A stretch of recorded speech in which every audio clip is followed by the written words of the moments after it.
Okay. So, am I audible? Can you hear me? Yes, sir. Okay. So let us start today's discussion. So as I told you that today what we shall do is we shall try to compute the propagator for the quantum harmonic oscillator in one spatial dimension. So let us do that. So let me start with the action for the harmonic oscillator. And the action for the harmonic oscillator, I've used the time limits from 0 to t. So the action, as we all know, leaves this minus.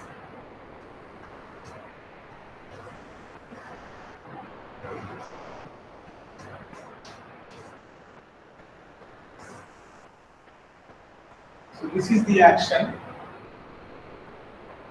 for the harmonic oscillator, and we want to now evaluate the propagator for this quantum harmonic oscillator. So what we shall do is, so you have an initial point. So this point I think is visible, okay, and here some final point where, so this is at, this is at qi 0. So this is the initial time, and this is the final time, and the position is qf. So one of the paths is the classical path, and then you have all the quantum paths that are possible. So what we shall do is, so let me call this path as the classical path, QC. So this is the classical path, and all other paths are basically fluctuations about this classical path, QC.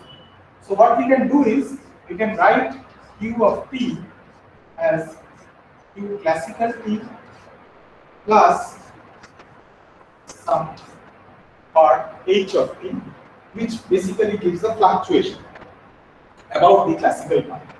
So we decompose qt as qct, which is the classical thing, classical trajectory, plus h of t.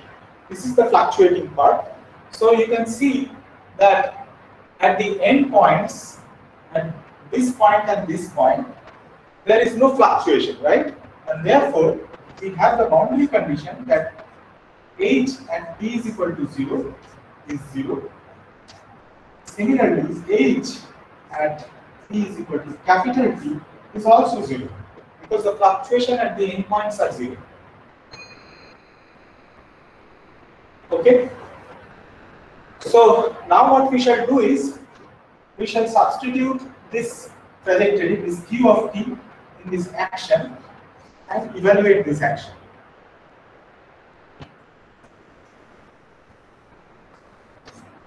So this is integral 0 to t dt n by 2. So q dot will be q c dot plus h dot whole square, and then we shall have minus m omega square by 2. Q square is qc plus h whole square. So this is the action.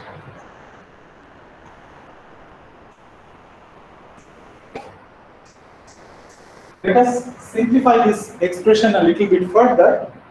So we have s is equal to integral 0 to t dt by 2. So we just square this part,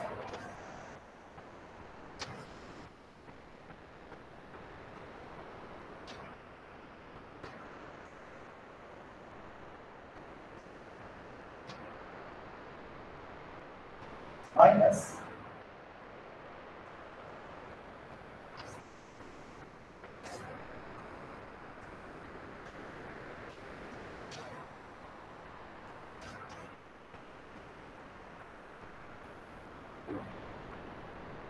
So this is what we have.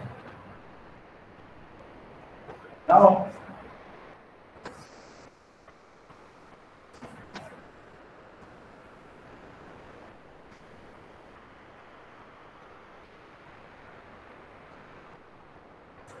let me just put it inside so far. So you have m by 2 q dot square minus omega square qc square. So you can combine this and this term. And then we have plus m by 2.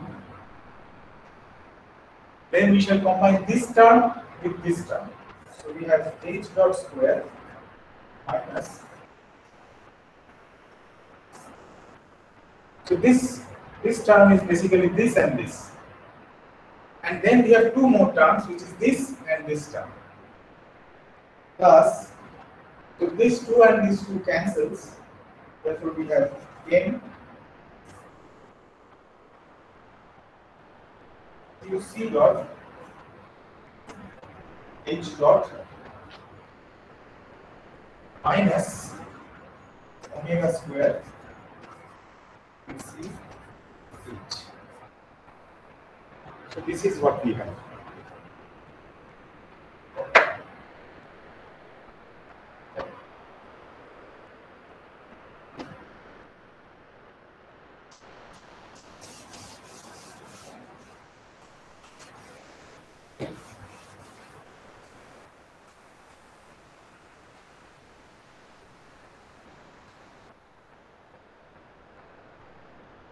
So here there will be a c, the c, q dot c square.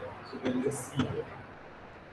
So you can see that this first term, the first term is basically nothing but the classical action.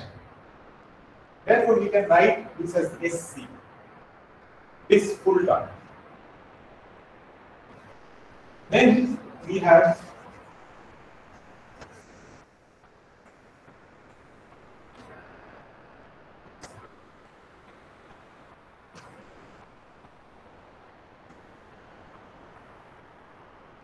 this is the second term, and then we have the third term, which is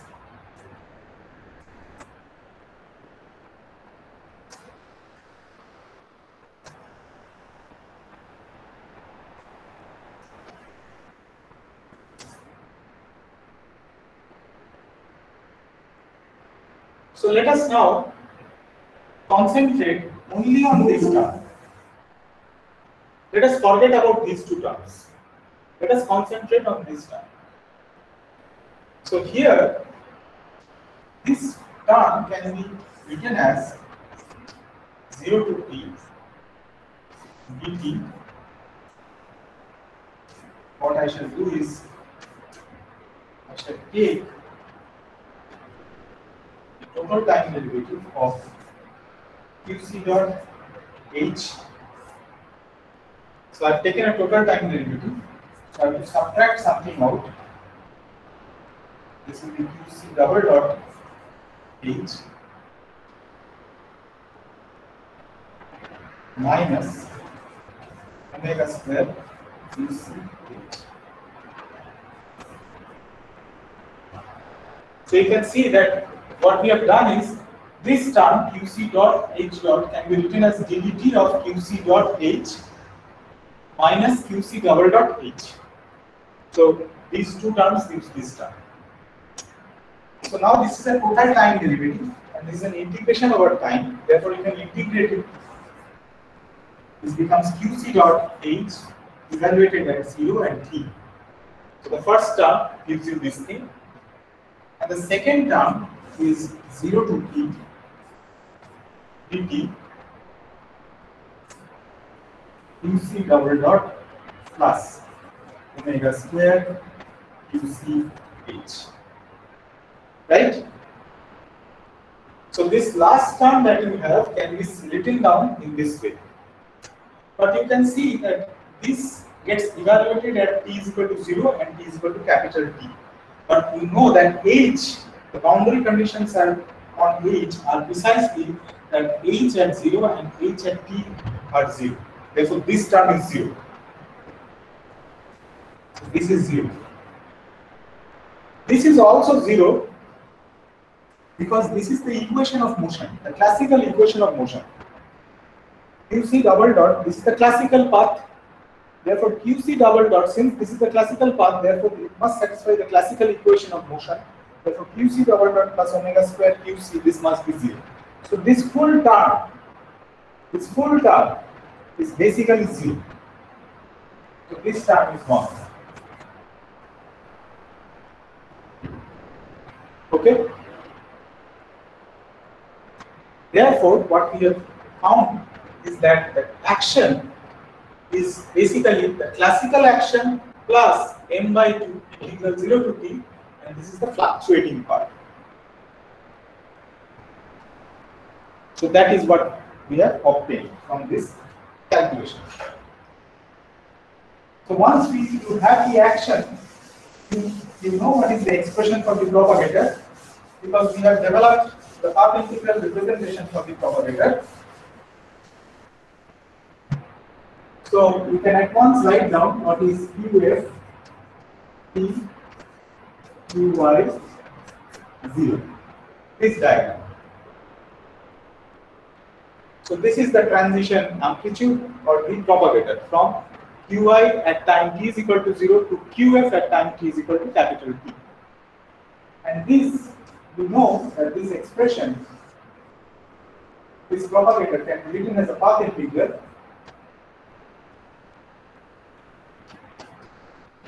e to the power of I by h bar action. So this we have already seen. This we have developed in the previous lectures. What we shall now do is we shall just put this form of action in this path integral representation.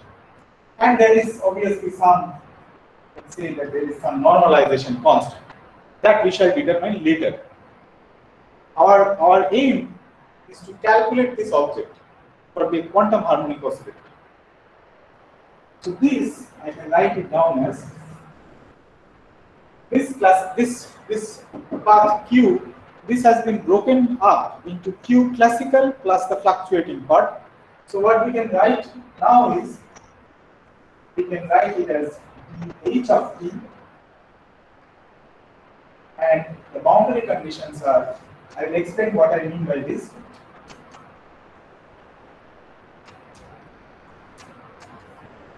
Sc plus m by 2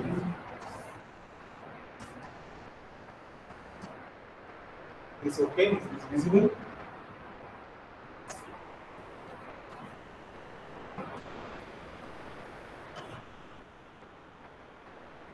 Okay, let me explain this expression, the second line. What we have done is we have substituted the path q in terms of the classical path plus the quantum fluctuations, right? Plus h of t. So when we make this decomposition, obviously there will be a factor coming from the Jacobian of this transformation, right?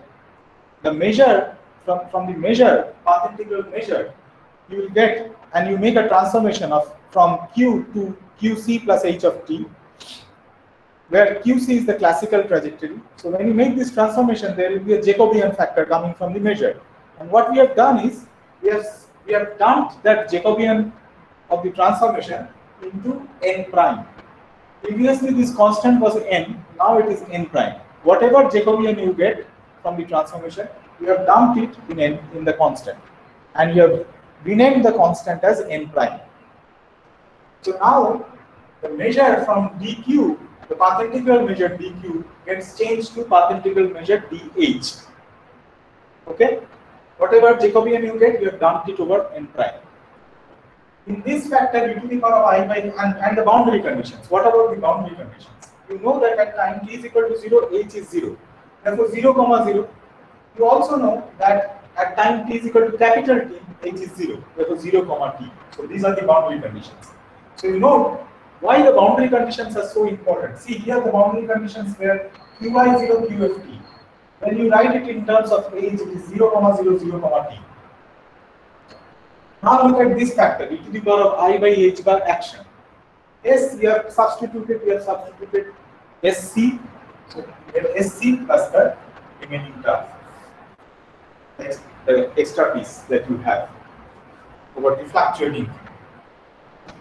Now you can see that SC is independent of H. So what you can do is you can pull it outside the path integral, because the path integral is now over H. So we can write this as n prime e to the power of I by h bar S classical. S classical is basically a functional of Q classical. So let me just keep it for us to remember that this S classical action is a classical action. This is a functional of the classical path. So you have this factor, and then you have the path integral E of h 0, 0, 0, e to the power of I by h bar I n by 2 .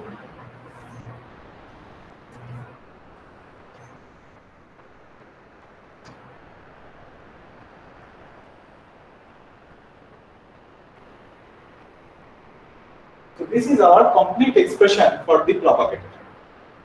The QFT QI0 is basically some constant n prime into e to the power of I by h bar times the classical action times the path integral over the fluctuations E of h, boundary conditions are 0, 0 to 0, t, e to the power of I by in by 2h bar integral 0 to dt h dot square minus omega square h square. That comes from this factor. So our task now is to calculate this functional integral. And as we yes. Sir, in the second line, Yes. we are replacing dq by dh because qc has no fluctuation, right, sir? Yes. QC is like, this is like a transformation, like your integration variable is like x, you are integrating over x, and now you make a transformation, x prime is equal to x plus a. Yes. Therefore, you have sum. So in that case, dx prime is dx, but here I keep the provision of some Jacobian of the transformation, because this is a little bit complicated. So that Jacobian, whatever Jacobian you get, you need not worry about that. You just dump it over in this constant n and call the constant n prime. Okay, sir. So you should always remember that Q of t is QC of t plus H of t. And also the fact that H at t is equal to 0 is 0, and so is H at t is equal to capital Z. This is also 0. The fluctuations at the endpoints must be 0, because the endpoints are fixed. So now our task is to calculate this functional integral, and as I mentioned to you earlier, that this functional integral can be done exactly. Why? Because this is a quadratic functional integral, right? This is a Gaussian kind of thing, h square, h dot square. So this is a Gaussian. This thing is basically a functional of h, and therefore this is a Gaussian thing. Not exactly Gaussian because of this factor I, but this is quadratic, and anything quadratic can be evaluated exactly. So what we know is that you can solve the harmonic oscillator problem, the quantum harmonic oscillator, exactly by using the path integral approach. This can be done exactly. So let us now study how we can calculate this functional integral.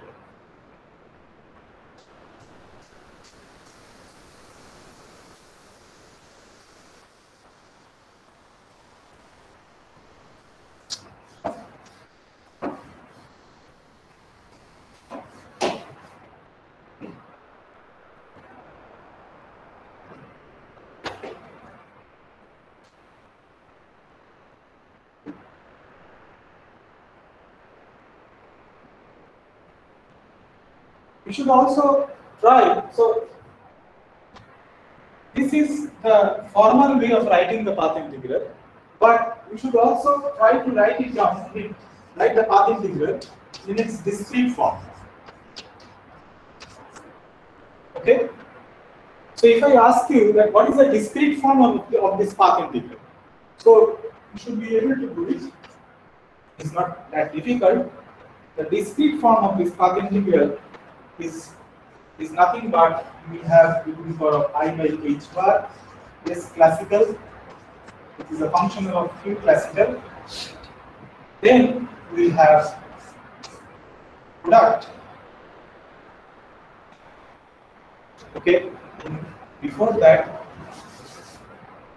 we have limit epsilon tending to 0, n tending to infinity. So please don't confuse this n with that normalization constant. So this is a bad notation. This n is the number of intervals, right?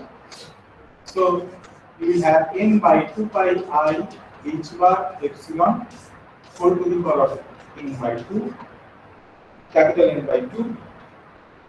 And then we will have the path integral. So in its discrete form, it will be looking like this: I is equal to 1 to n minus 1 minus infinity to plus infinity dh I, the product over this. So you can call this small n.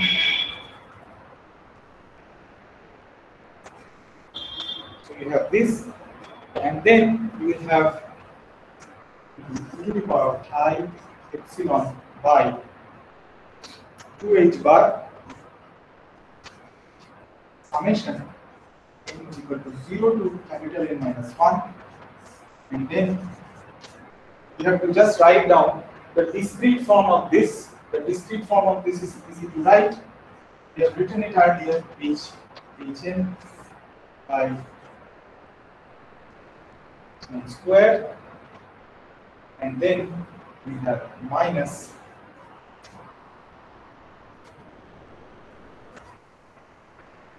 omega squares. I have taken these two out. Also, this n is not there. This n will be here. It's will be I m epsilon. So there is only, so this is this factor, which is h dot square minus omega square hn square. Hn square you can write it as an average.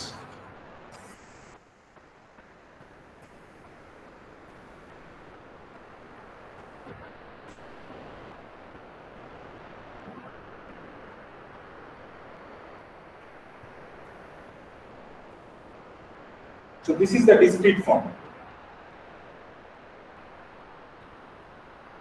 So what you can try and do is, you can, in order to evaluate this functional integral, what you can write, you can try and do is that you can break it up into its discrete form.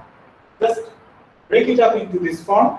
So you are basically dividing the entire time interval into n intervals and taking n to infinity, so that each time slice is infinitesimally small. So epsilon tends to 0. That is the limit. Then you must have this factor, because this factor was sitting in front of the path integral when we derived the path integral representation. Then you have this product, n is equal to 1 to n minus 1. There are n capital N minus 1 integrals. So dhn, each integral will run from minus infinity to plus infinity, and then this thing is the discrete version of this thing. So break it up, and what you can do is you have broken this up into this discrete form, and what you can try and do is you can try to solve this path integral now from this point. Okay, so this is one approach that you can take. So this, I leave it as an exercise. This is a difficult task, not that difficult, but it is a little bit involved, and you can try at home to break it up into a discrete form and try to solve from, and try to get the answer from here. But we shall not take this approach. What we shall do is, we shall take an alternative approach, and we shall exploit the fact that these fluctuations, h of t is basically periodic, because h of t at time t is equal to 0 and at time t is equal to capital T are same. Therefore, it is a periodic function, and you know a periodic function you can expand it in a Fourier series. So we shall exploit this fact. So let us do that, and I hope this assignment is clear. Please try to figure out how you can calculate by breaking it up into a discrete form. Do you have any question at this point? I'll just pause for 2 minutes. If you have any question at this point, you can ask regarding this assignment or whatever so far has been done.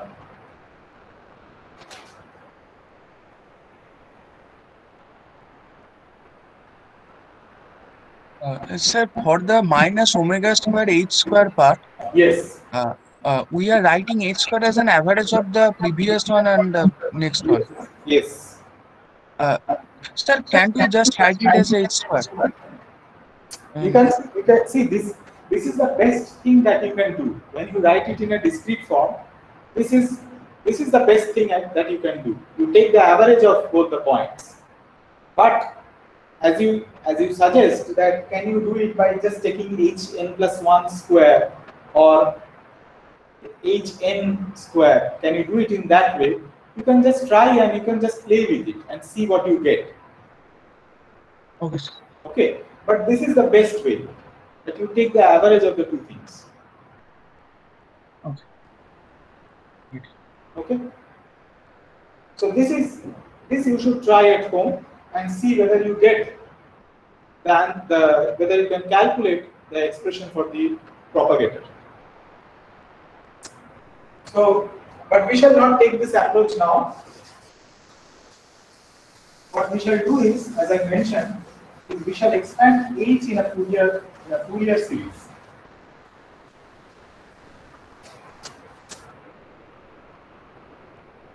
I think this approach to expand h in a Fourier series has been taken in Feynman and Hibbs' book. So you can also take a look at Feynman and Hibbs. So what we shall do is, we shall expand it as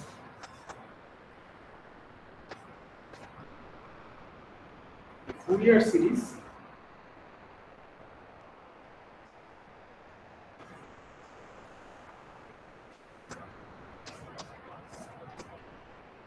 where n runs from 1 to n minus 1.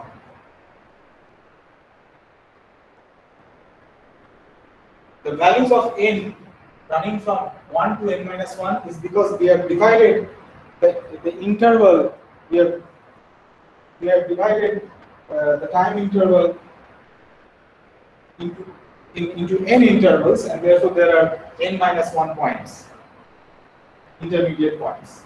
So the time slice has been divided into n intervals, and therefore there are n minus 1 intermediate points, and therefore this n, the small n, takes values from 1 to capital N minus 1.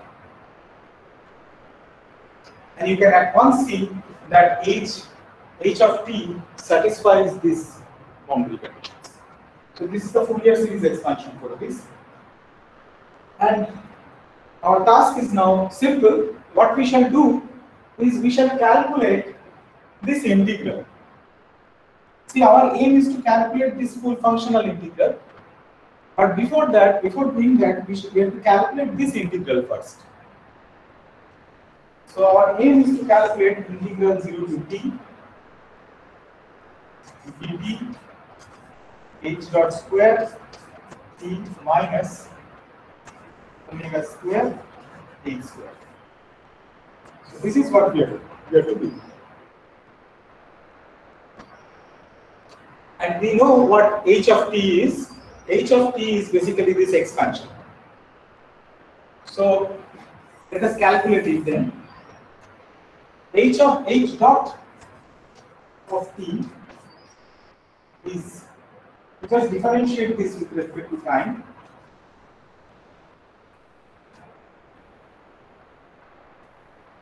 And these are the Fourier coefficients, as you all know. So if you differentiate this, you will get n pi capital T cos n pi d z. And therefore, the integral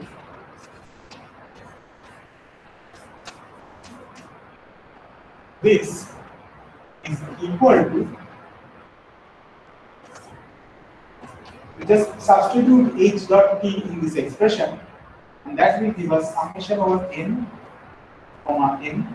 I'm not writing the limits now because the limits are, you know, that it runs from 1 to capital N minus 1, and we shall have an n pi by t, n pi by t into cos n pi t, capital T cos n pi.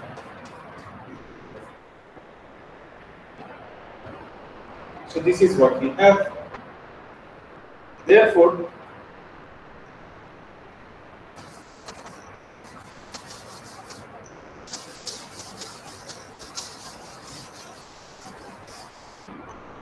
this integral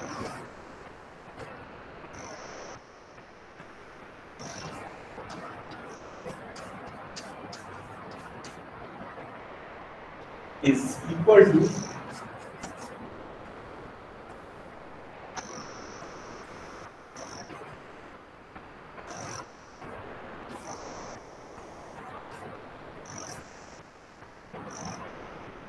this into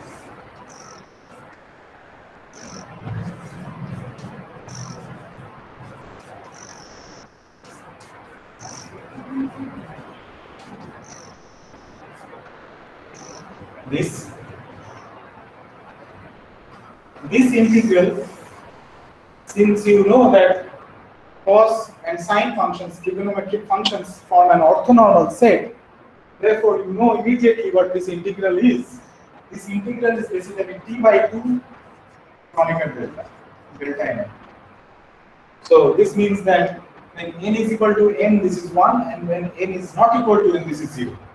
So this full integral basically is equal to 0 when this n and m are different. Only this integral contributes only when this n and n takes the same value, and the value is t by 2. So now, with the help of this Kronecker delta, you can get rid of one of these summations. So it becomes n is equal to 1 to n minus 1, an squared. Then you have n pi by t whole squared times t by t. So this is what we have.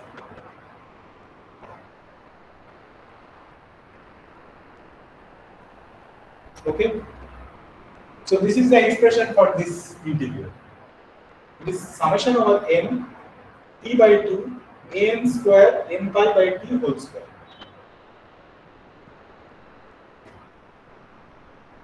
So now similarly, let us do this h integral.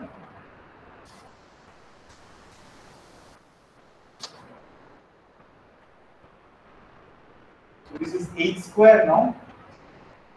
So h, in the case of h square, what we shall have is, it will be summation over an. We will not have these factors.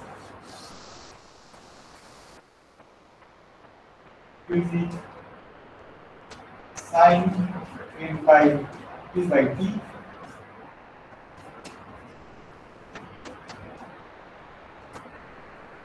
This. So h square t will be just this. Once again, using the orthonormality of trigonometric functions, this will be, so you can write this down as summation over n comma m an integral 0 to t dt, which is the product of these sine functions. but that is basically t by 2 Kronecker delta. Therefore, this integral is equal to summation over n t by 2 a n square. Okay. So we have computed this full integral now. Is this okay? I hope this part is clear. And now what we shall do is we shall substitute this, the expression for this integral, which is this, and the expression for this integral, which is this, here. And if we do that, what we shall get is the following. So this will give us n prime to the power of I by h bar. It's the classical action. Now you will have. So what we have done is we can see that. Okay, let me just write it down for the time being. We can still. Let me just write h for the time being, but I will immediately change it. 0, t. See, this integral, we have substituted this in terms of a's, right? So now your variable of the variable that you have is basically a. Okay. So let me just write it up. So this will be the power of I m by 2h bar.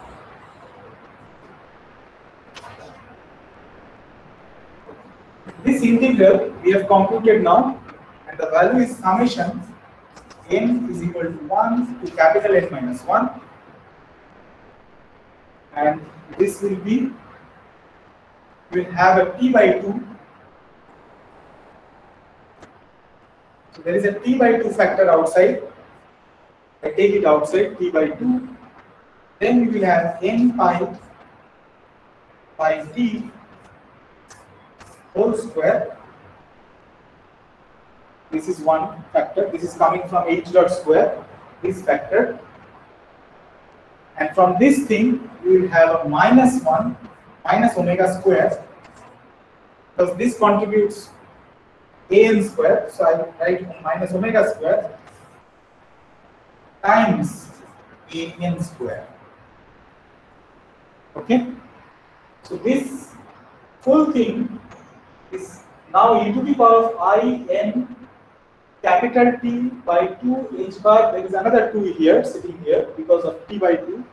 Summation from n is equal to 1 to capital N minus 1, bracket n pi by t whole square minus omega square, bracket close, times n square. Okay? And now, let me now change this. You see, all these ANs, this summation, it is basically decoupled, and what you have is, you have a product over EAN, n running from 1 to n minus 1. Because earlier, that is why I wrote the discretized form, right? In the discretized form, you can see immediately that the path integral over h can be written as infinitely many integrals. You have infinitely many integrals, and those integrals are over h, the fluctuations. So you have integral dh1, dh2, and so on to dh in capital N minus 1. Capital N goes to infinity, so there are infinitely many integrals, and each integral over h runs from minus infinity to plus infinity. That is the measure of the path integral. But now when you convert, make the transformation from h to the Fourier series thing, your variable of integration now changes from small h to small a, right? Therefore, you have infinitely many integrals h was running from minus infinity to plus infinity. Now ANs can, since h runs from minus infinity to plus infinity, therefore AN can also run from minus infinity to plus infinity.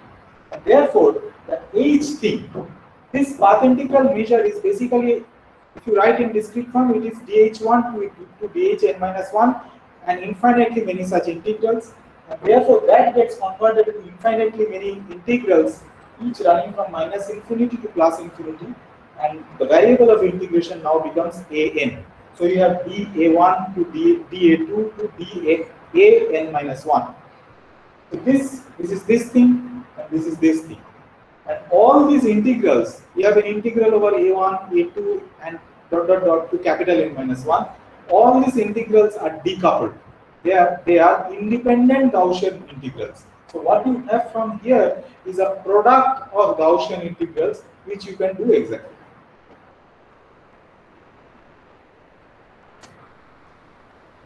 So what we have to do is look at this thing. Therefore,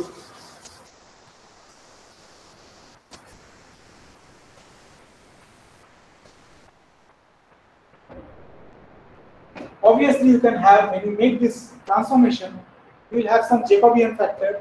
You can dump it over here in double prime. You can call that in double prime. And therefore what we have is this propagator.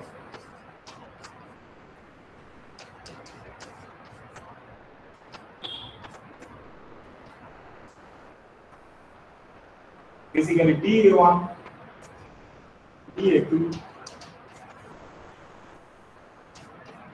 dn minus 1 with, and also you have this factor of e to the power I by h bar s classical.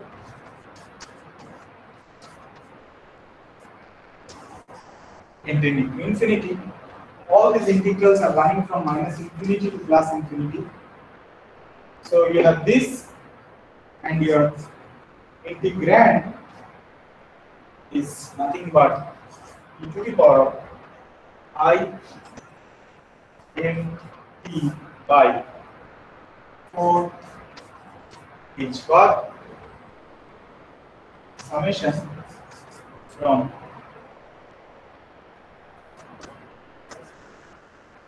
n minus 1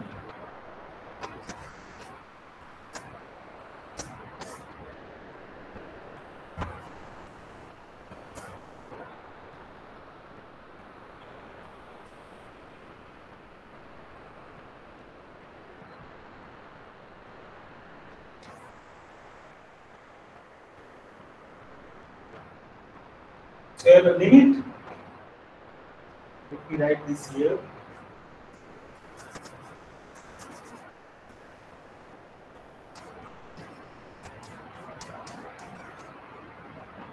Okay.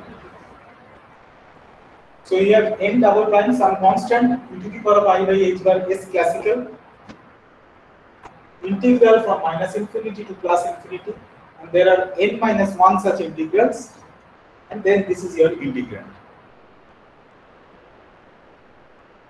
So this can be done exactly. You can do it exactly because each one of them is a Gaussian integral, and therefore the result that we will get at the end of the calculation is basically n double prime e to the power of I by h bar s classical. So this you can write it down as product of these integrals. So this can be written down as. So what you can do is, I will just write the result straight away. So it will be, there is a factor of I.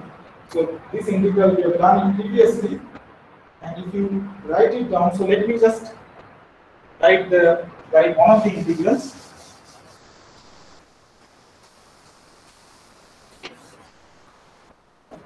What we have to do is, we have an integral over dAn from minus infinity to plus infinity e to the power of I n t by 4h bar n pi by capital T whole square minus omega square n square. So this you can do. We have computed this kind of integral previously by putting a damping factor and then taking just multiply this by e to the power of minus delta n square, where delta is a positive number, and then you can do the integral because that becomes a convergent integral now. It's a Gaussian integral. You can do it, and then after the computation, you take the limit delta going to 0. It basically boils down to the fact that you put a minus sign over here and write this as a minus. Okay. Now you, with this thing, you just straight away apply the formula for the Gaussian integral, and that will give us pi divided by. So we have 4 pi h bar. We also have minus I nt will be downstairs, so I can take I upstairs. So we become nt. Then we have n pi by t whole square minus omega square. So this is what we shall have, and this square root.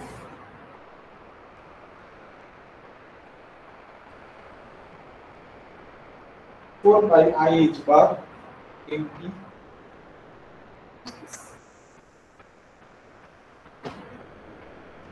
Is this clear?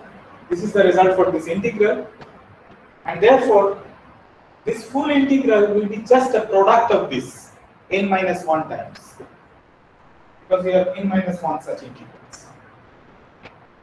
But let us simplify this factor a little bit. You can rewrite this as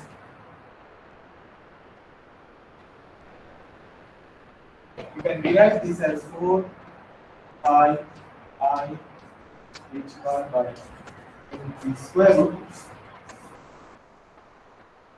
and then you can write this as n pi by t whole square minus omega square whole to the power of minus half. So this is how you can write it down. And after that, what you can do is this is 4 pi I h bar in the square root. You can take this common, so this will become n pi by t.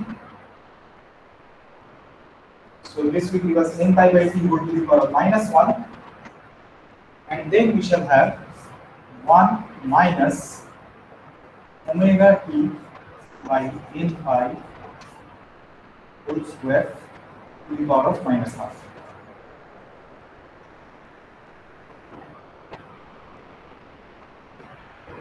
Okay.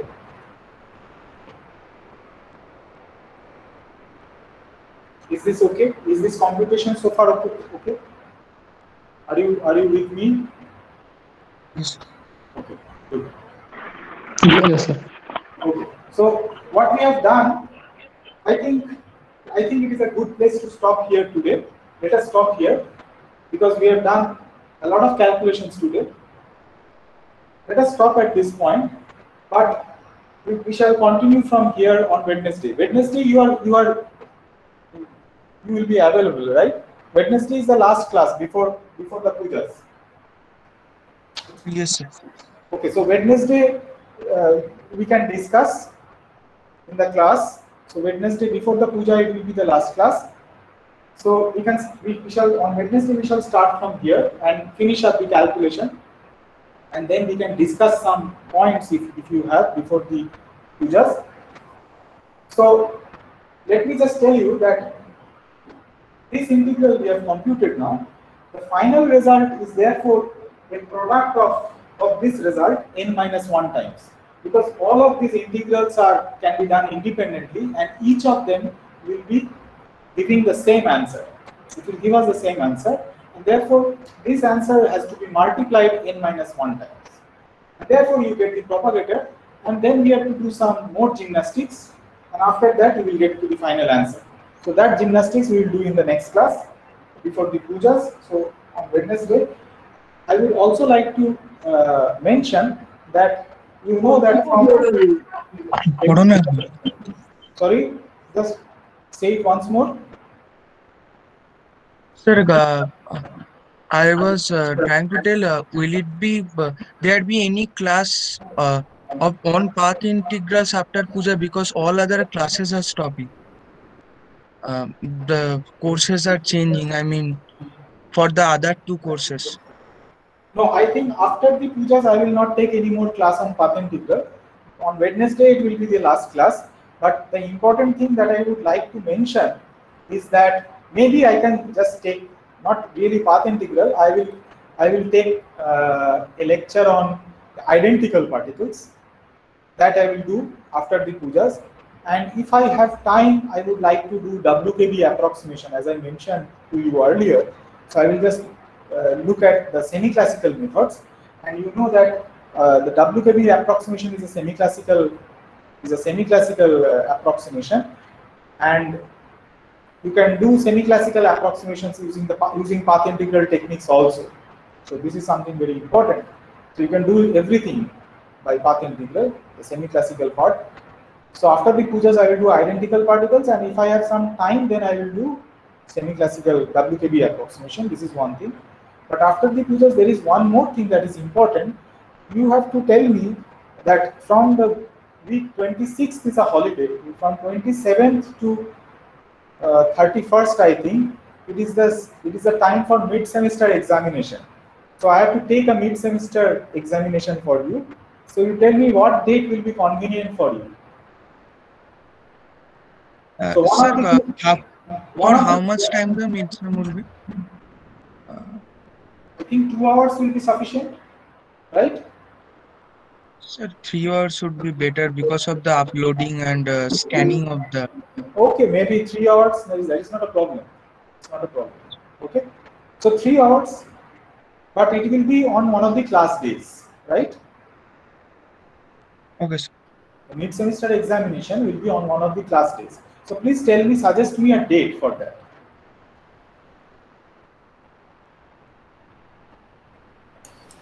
Wednesday 28th is a class day.